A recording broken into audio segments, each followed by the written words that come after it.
everyone, welcome back to our channel. Today we're going to be making some meat pie. In this bowl I've got 240 grams of plain flour and 2 teaspoons of baking powder, or you could use self-raising flour. I've got 60 grams of butter here. I've got my egg wash that I'm going to use to glaze the meat pie when it's all done.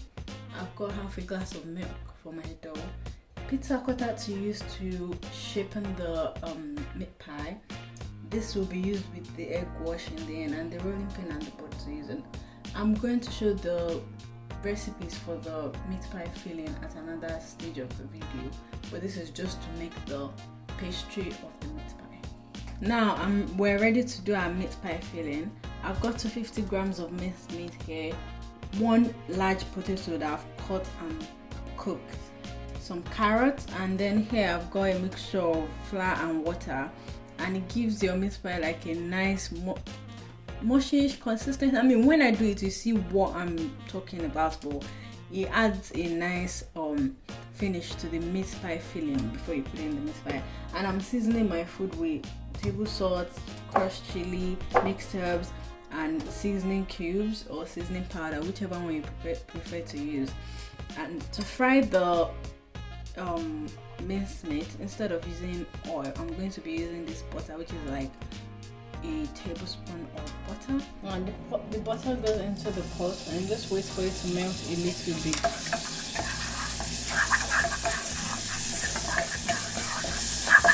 Then you put your minced meat.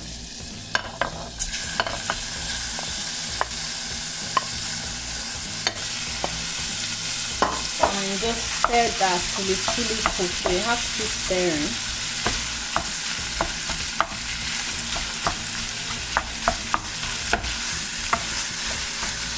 And I would say you should do this on low to medium heat because you want the meat to fully cook.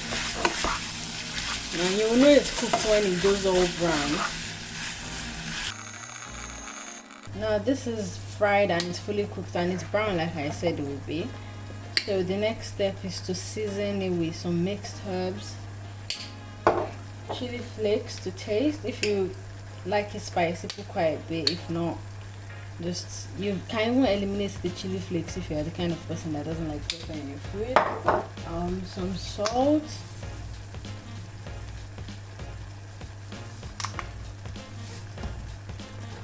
and seasoning cubes or seasoning powder or whatever you're using to season your food. And this is also something that you can skip depending on your taste. It's different people. Mix that together, and the next step is to add in the carrots. I like adding the carrots before the potatoes because they're crunchy and I want them to cook a little bit but not overcook them. So I'll say add this in and stir it for a while.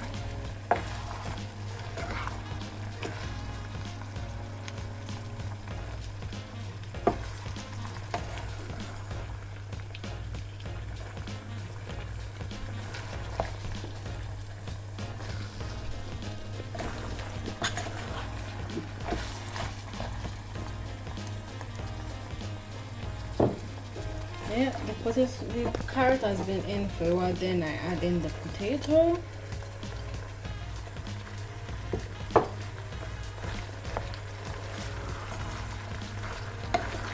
And then I'll leave this on fire for a few minutes just for them to soak in the juice of the minced meat.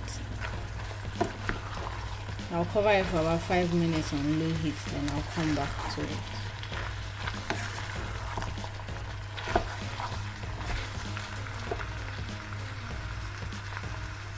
Now that this has been cooking for about 5 minutes, and as you can see the potato has taken off the juice, I'm going to add my flour and water mixture.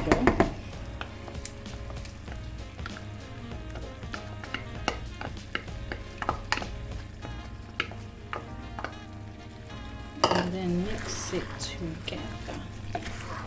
And I'm not sure if you can see the consistency it gives that I was talking about. And usually after adding that flour mixture, it kind of takes off a bit of the seasoning you added. I like to add like a little bit of salt, just a tiny bit. Yeah. And then that's it. That's your meat pie filling done. Leave it to cool.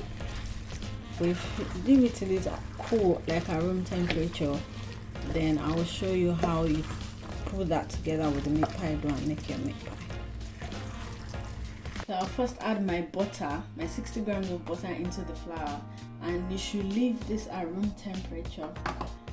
So mix it into the flour till it's crusted, like a crumbled biscuit kind of texture, or you see what it looks like when I'm done. So just massage the butter into the flour, and remember you can either use self-raising flour or plain flour with some baking powder.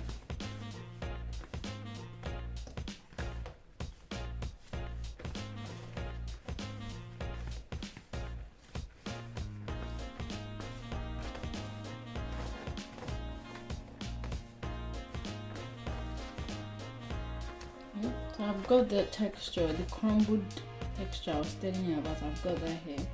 Then I'll add my milk in, and this has been at room temperature too, so just add this in gradually, not all at once, because sometimes the milk might be too much for the measurement you've got, and you don't want your meat pie dough to end up all sticky and everything. So just add that in gradually and bring it into a form. Add a little bit in again, mix it together.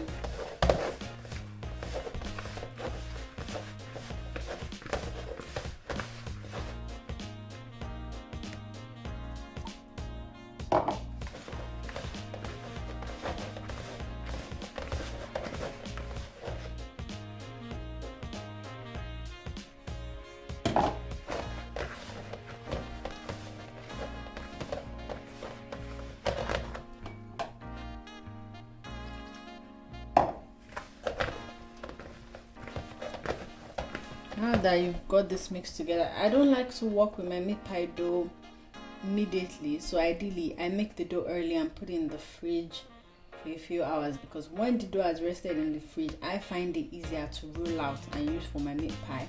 So what I'm going to do with this is I'll put it in a freezer bag here, or if you've got cling film, you can put it inside the cling film, and I'll leave it in the fridge till the evening, and then I'll roll out the meat pie.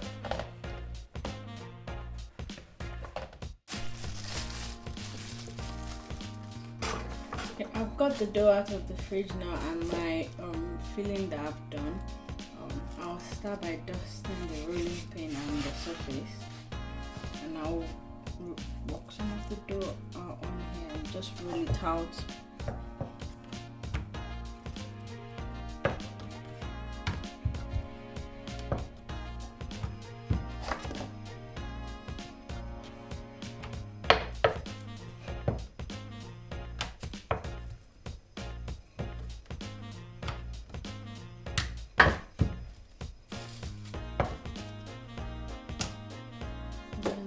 Some meat pie filling. One tablespoon of meat pie filling, depending on the size you're aiming for. Now I just seal it, and obviously this is our shape, so I'll use the pizza cutter to cut. If you don't have a pizza cutter, you can use a knife. Just something to cut off the excess dough you've got.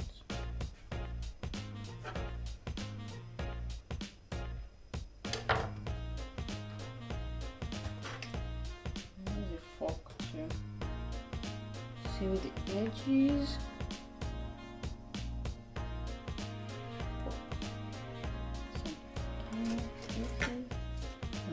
Finish it off with egg wash.